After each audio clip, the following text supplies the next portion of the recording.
Hey guys, it's Blanca Beltran with Barrio Kids Network. We're here at the UH Hispanic Alumni Adelante Fashion Show, and we are speaking to one of the many that was part of the team that made tonight happen because of their dedicated time, their dedicated work. Maria Tapia Cavanaugh. I said it right? Yes.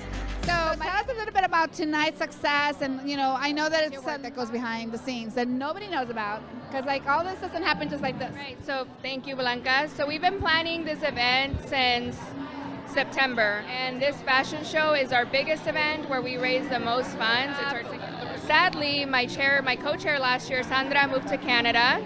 I was left starting this school year thinking I was going to have to do it by myself, but my friend Veronica, who served on the board with me last year, who is amazing, she's just super passionate about our mission.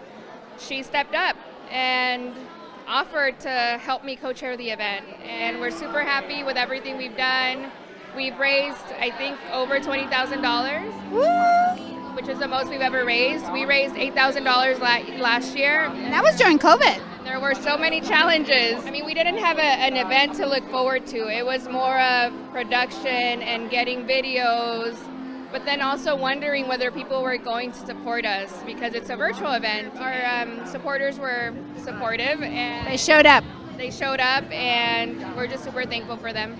Yeah, so last year, Champions Club was the title sponsor. Yeah, so I'm part of Champions Club, and we're super proud to be part of it because I am a U of H alumni. So I, of course, whenever Elba presented it to me, I said, yes, of course we're going to do this. So important because we have to support each other.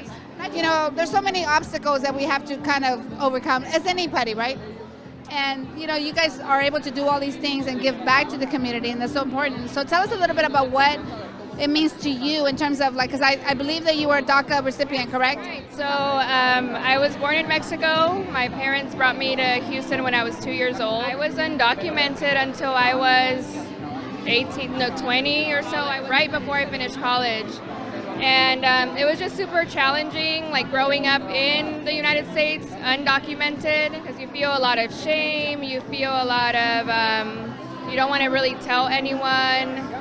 When you can't get a driver's license, so you kind of hide that, or at least I did. Even scholarships, I couldn't apply to a lot of scholarships because they required that I be a resident or a citizen. The reason I'm super passionate about raising scholarships for students is because I wasn't able to apply for hardly any. It was in 2008 when I went to college, and there weren't very many scholarships open to undocumented students. Our organization, you can apply and be under DACA, be undocumented. I really love that about this organization. And I'm so proud of you because it's already a challenge just to get to college, but you had a more difficult challenge because being undocumented. And I'm so sorry that you went through all that because it's not your fault. Your parents came here obviously to have a better life, just like my parents came here to have a better life.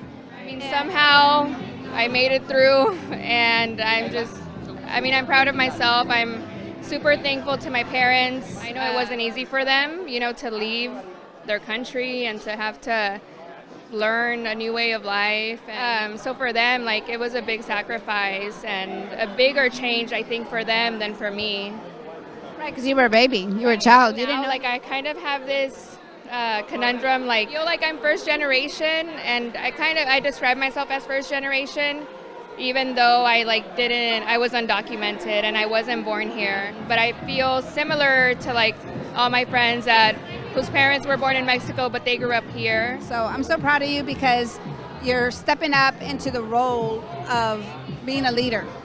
You're beautiful, you have a beautiful family, and continued blessings are going to be coming because you give back so much. Just so proud of the U of H alumni because you guys have really stepped up in terms of, because it was difficult for me. I didn't have the guidance. My parents were from Mexico too, so I totally get the struggle.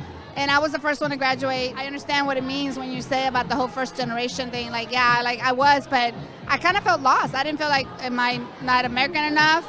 I was born here, but I still felt this disconnect. We're both here. We're continuing to thrive and just shine our light and just continue to do great things. And however we can help you, obviously, with the alumni, we're here for you guys. Anything you want to say to anybody who's struggling and feels like there's no help? Look for organizations. I'm thankful for the Hispanic community. I feel like we're always trying to help each other. Reach out to us.